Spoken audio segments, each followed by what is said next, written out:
This month I joined a co-working space. At the moment I'm just walking back from the train station. And at the moment, so in a few days' time, I'm going to Thailand.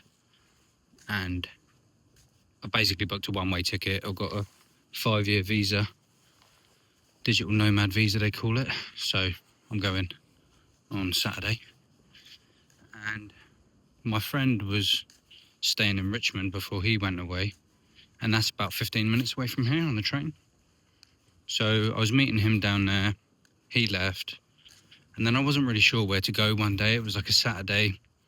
And the cafe we were going in the week was just super busy.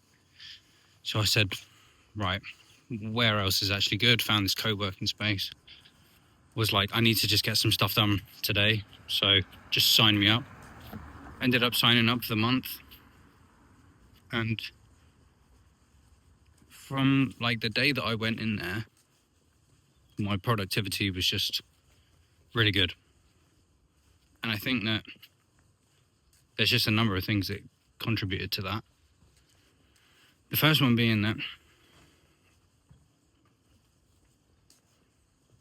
going to work, going somewhere to do something, means that you're prepared. Okay, so I've put my laptop in my bag, I've got set up, I've gone to sleep at a certain time, I've booked a train ticket, I've got a week train ticket pass or whatever, and I've got an idea of what needs to be done. And then I turn up at that place, and then I'm there to do that thing. So something else would kind of feel weird.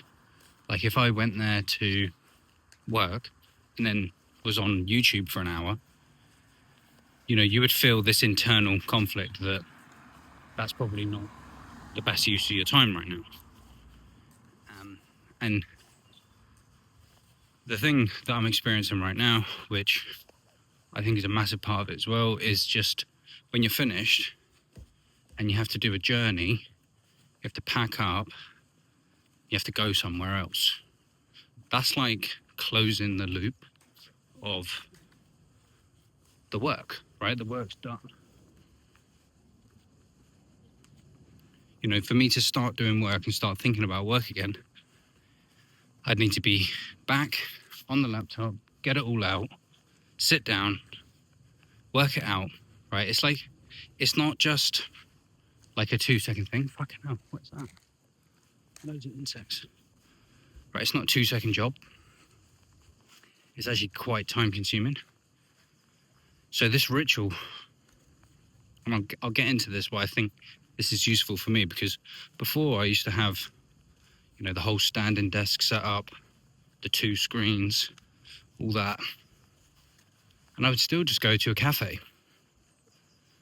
And I used to find that if I was at home, this is when I was living in my flat, which I've moved out of because I'm going to Thailand, obviously. But I would, you know, spend loads of time researching what's the best way to do it, what's this, what's that. And actually, since going to this co-working space and having this little bit of a ritual of where I need to go and when I need to be there, and then going there and just doing that thing and thinking about how to use my time, and then having a lunch break, you know, midday, everyone else is getting up and going for lunch and stuff. So people say, do you want to come with me? And you kind of got this time where you're not doing work. And then in that area where I was in Richmond, it's nice to walk around. The weather's pretty good at the moment. It's kind of sunny most days. And this is where that again is part of this like ritual where the break is part of it, the walk is part of it, preparing for the work is part of it, finishing the work and winding down from it and heading home. And now when I get home, it's like have a shower, sort anything out that needs to be sorted in terms of in the physical space, make some dinner, and that's it. Whereas like when I would work at home, I would always feel like I didn't have enough time, so I wouldn't take breaks, and then I would rush and I would work much later. Here, like the longest that place is open is until 7 p.m, Monday to Friday. On the weekends, it closes at 4. Last few days, I haven't really been for the full hours, but last week I was. And, to get 10, 11 hours of work when you're focused on like high priority, high leverage work is, unbelievably profitable. This month has been by far one of my best months in business in 11 or 12 years, So this isn't bullshit. And like, I didn't try to plan it. I didn't try to think about this. I just fucking turned up at that place. And this is just how it's gone.